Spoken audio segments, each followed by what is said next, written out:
आजकल social media पे एक ख़बर बहुत गर्दिश कर रही है कि पाकिस्तान से सूबा सिंध से एक मुसलमान औरत ने इस्लाम छोड़कर हिंदू धर्म कबूल कर लिया है।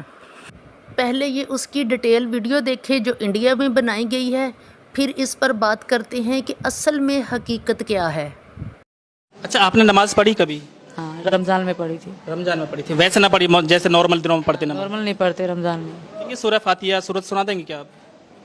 सॉरी सर, अभी नहीं सना नहीं मुस्लिम धर्म का कोई भी कलमा एक आप सुना दूँ। सुना जी सूरत आती है, सुना दीजिए। मैं भूल गई हूँ सर, सॉरी। कोई भी इस समय कोई भी सूरत याद ना? ना जी, बिल्कुल। फजर में 2 होती हैं। फजर में 4 होती हैं, 2 सुन्नत 2 फर्ज। अच्छा, जौहर में कितनी होती हैं? ज़ोहर में 4। 4 सुन्नत 4 फर्ज 2 सुन्नत 2 नफिल 12 होती हैं। आप लोग पढ़ते हो, हम नहीं। दोस्तों, एक बार फिर आपका स्वागत है हमारे चैनल पर। मैं इस समय रबूपुरा कस्बे में हूँ और सीमा हैदर के पास हूँ। आपने इनकी प्रेम कहानी के बारे में खूब सुना होगा, लेकिन आज जो हम चर्चा करने वाले हैं वो शायद आपने अब से पहले वो बातें ना सुनी हो, जो अनसुनी बातें हैं आज हम उन्हें करने वाले हैं और हम कोशिश करेंगे कि सभी सवालों का जवाब हमें सीमा हैदर के द्वारा मिल जाए। आपको पता ही होगा कि पबजी के द्वारा गेम खेलने के कारण ही ये प्रेम कहानी पाकिस्तान से चलकर हिंदुस्तान आ चुकी है। आज पूरा हिंदुस्तान इनकी प्रेम कहानी के बारे में जानता है और मैं समझता हूँ कि शायद पाकिस्तान में भी इस बात के चर्चे जरूर होंगे। बहुत बहुत स्वागत है आपका हमारे चैनल पर। Thank you. अच्छा, सभी को पता है कि आपने पबजी के थ्रू आप लोगों में प्रेम हुआ, बातचीत हुई है ना, वो सभी लोग चला रहे हैं, लेकिन हम थोड़ा सा जानना चाह रहे हैं कि पबजी आपने किस सन में खेली थी, कब से आप बात कर रही थी? 2020 से सर। 2020 से? जी सर। 2020 से कब तक पबजी खेली आपने? लगभग इस पहली तक 2001 तक। भारत में बैन हो चुकी थी पबजी 2020 में, तो कैसे खेला फिर आपने पबजी? ये लोग वीपीएन से खेलते हैं, अब भी खेलते हैं ये लोग। पबजी चल रहा है बिन के फोन में? हाँ, वीपीएन में चल रहा है, सबके फ़ोन में चल रहा है, जो लड़के खेलते हैं सबके में चल रहा है। अच्छा, थोड़ा सा हम आपके परिवार के बारे में जानना चाहेंगे। आप जैसा आपका नाम सीमा है और क्योंकि पाकिस्तान है, मुस्लिम कंट्री है, तो वहाँ सीमा नाम मोस्टली जो है हिंदुओं का होता है, तो आपका नाम बचपन से सीमा है या अभी रखा आपने? मेरा पैदाइशी सीमा नाम है, अब सीमा, रीमा, सुमन, रेखा, इस तरह के नाम आप आम हो गए हैं फिल्में देख देख के ना, तो कोई भी नाम धर लेता है। अब कोई ऐसा नामों का कोई इशू नहीं है। जो ज़्यादा मौलाना टाइप बंदे होते हैं, जो सब बिल्कुल ही मुस्लिम होते हैं, बिल्कुल मौलाना मुल्ला वल्ला के, तो वो लोग अलग नाम, मरियम, फातिमा इस तरह रखते हैं। बाकी नॉर्मल चल रहा है। अच्छा, आपको भारत में आकर कैसा महसूस हो रहा है? बहुत अच्छा लग रहा है सर। अच्छा, थोड़ा सा हमें बैकग्राउंड वहाँ का बताएं पाकिस्तान का। पाकिस्तान की जो महिलाएं हैं, जो मुस्लिम महिलाएं हैं, वो ऐसी फ्री जैसे भारत में फ्री आप महसूस कर रहे हो, ऐसे ही फ्री हैं या ना? वहाँ के लोग इतनी फ्रीडम बिल्कुल भी नहीं है लड़कियों को, औरतों को। हाँ, जो सिटी में रहते हैं, शहर में पंजाबी हैं या इस तरह की हैं, उनको है। बाकी जो हम सिंध के हैं तो हमें ज़्यादा नहीं है फ्रीडम। अच्छा, यहाँ हिंदुस्तान में एक चर्चा है कि जो वहाँ पाकिस्तान में हिंदू महिला हैं उनका शोषण वहाँ मुस्लिम युवकों के द्वारा होता है, क्या ऐसा सच है? आपने कभी सुना है ऐसा वहाँ पर? पहली बात तो हिंदू बहुत कम देखे हैं मैंने। अच्छा। और त्यौहार तो हिंदुओं के बिल्कुल नहीं देखे थे। जब इनसे बात हुई तो एक हिंदू दोस्त बनी मेरी वहाँ पे भी, उनके भी रिश्तेदार यहाँ भारत में भी हैं, तो फिर हमारी ऐसे थोड़ा बहुत इंटरेस्ट था मुझे हिंदू धर्म में, तो मैंने पूजा उनके साथ करती थी, या फिर करवा चौथ रखती थी, नवरात्रि मनाते थे तो उनके साथ ही मनाया करते थे। अच्छा, आप कितने भाई बहन हो? हम 4, मतलब भैया 3 बहनें। 1 भाई 3 बहन। माता पिता हैं आपके? नहीं, दोनों खत्म। अच्छा, ससुराल में कितने लोग हैं आपके में? मैं अपने पति को ही जानती थी। एक ससुर है और उसका 2 पत्नियां हैं। एक पत्नी में से एक बेटी है, दूसरी में से 1 लड़का है। अच्छा, आपने नमाज पढ़ी कभी? हाँ, रमज़ान में पढ़ी थी। रमजान में पढ़ी थी, वैसे ना पढ़ी जैसे नॉर्मल दिनों में पढ़ते? नॉर्मल नहीं पढ़ते रमज़ान में। अच्छा, अगर आपसे बात करिए थोड़ी सी इस्लाम धर्म के बारे में, तो आप बता पाएंगे सूरह फातिहा सूरत सुना देंगे क्या आप? सॉरी सर, अभी नहीं। सना नहीं, मतलब अलहम्दो की सूरत, सुबहाना की सूरत, कुल हु अल्लाहु अहद की सूरत, या कोई कलमा कोई सुना देंगे आप? कोई भी कलमा, कोई भी मुस्लिम धर्म का कोई भी कलमा एक आप सुना दूँ? सुना जी सूरत आती है, सुना दीजिए। मैं भूल गई हूँ सर, सॉरी। कोई भी इस समय कोई भी सूरत याद ना? मेरे अच्छा, दिमाग आप में हिंदू धर्म में कब से कन्वर्ट हुई हो? मुझे याद है कि मैं मार्च से लेकर मार्च से। तो अभी तक कोई श्लोक याद किया आपने? अभी तक नहीं, क्योंकि पूजा पाठ में अभी भी बैठी थी, 2-3 बार गई। वैसे करवा चौथ इनके बारे में पता थोड़ी बहुत आती भी है, पर मैं सही नहीं कह पाऊँगी, तो उससे मैं नहीं कहूँगी।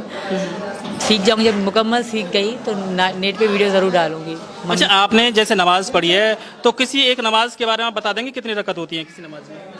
जी बिल्कुल। फजर में 2 होती हैं। फजर में 4 होती हैं, 2 सुन्नत 2 फर्ज। सुन्नत की नहीं, मैं फ़र्ज़ की बता रही हूँ। अच्छा, जौहर में कितनी होती हैं? ज़ोहर में 4।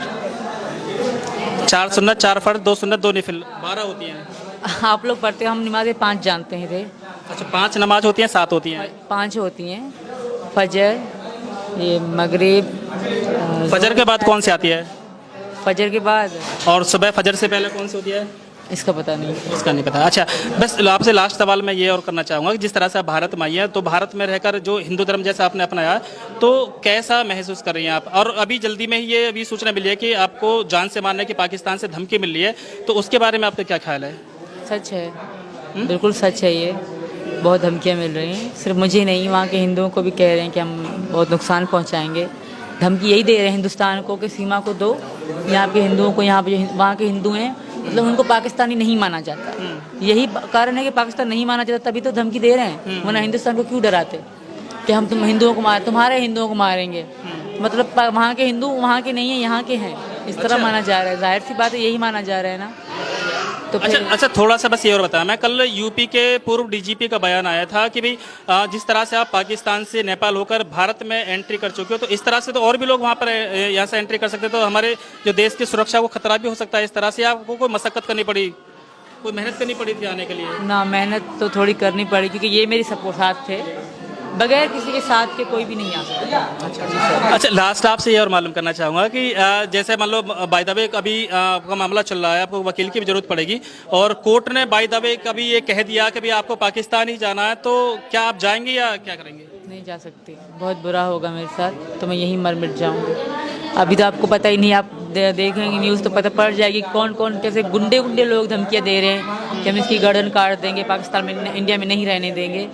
तो अब सोचिए मेरा क्या होगा। तो दोस्तों ये थी सीमा हैदर जो पाकिस्तान से चलकर भारत आई है और इन्होंने जो अपनी जो बात है बताई है उनके बारे में आपको मैंने बताने की कोशिश किया, लेकिन आपको बता दूं कि आपने इस इंटरव्यू में सुना होगा कि सीमा हैदर का नाम बचपन से ही सीमा है और सीमा हैदर को इस्लाम धर्म के ABCD के बारे में भी कोई जानकारी नहीं है।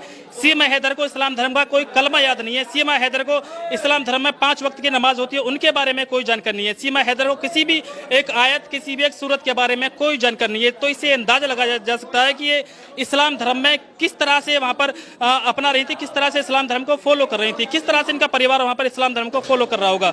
लेकिन भारत में आकर जब ये हिंदू धर्म अपना चुके हैं तो यहाँ पर इनको हिंदू धर्म का एक भी श्लोक याद नहीं है। तो इससे अंदाजा लगाया जा सकता है कि इनकी परवरिश कैसे हुई होगी। इस बात में कोई शक नहीं कि ये इस्लाम के साथ एक सोची समझी साजिश रचाई गई है। हमारे सूबा सिंध में बहुत सारे हिंदू मज़हब के लोग रहते हैं और ये भी कोई हिंदू ही है जिसने इस तरह इस्लाम को बदनाम करने के लिए ये सारी साजिश रची है।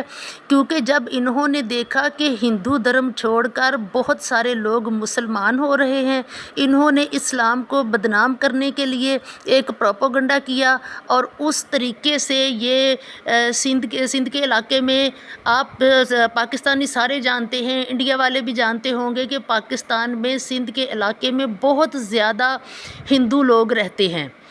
तो आपने ये भी देखा होगा कि हमारे वज़ीर आज़म जो रह चुकी थी मोहतरमा बेनज़ीर भुट्टो साहबा, उसका बेटा बिलावल भुट्टो जो है वो भी एक बुत के सामने वो आरती उतार रहा था, यानी वो भी सिंध में ही था।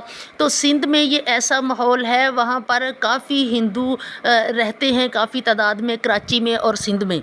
तो ये एक हिंदू ही औरत है जिसने एक इस्लाम के साथ इस्लाम को बदनाम करने के लिए ये सारी साजिश रचाई है। ये एक प्रोपेगेंडा किया गया है। मुसलमानों को परेशान होने की कोई ज़रूरत नहीं, क्योंकि ये मुसलमान है ही नहीं, जिसे नमाज नहीं आती, कलमा नहीं आता, जिसे कोई चीज़ इस्लाम के नाम पर कोई चीज़ आई ही नहीं, वो मुसलमान कैसे हो सकती है? सिर्फ़ वो नाम की मुसलमान हो सकती है।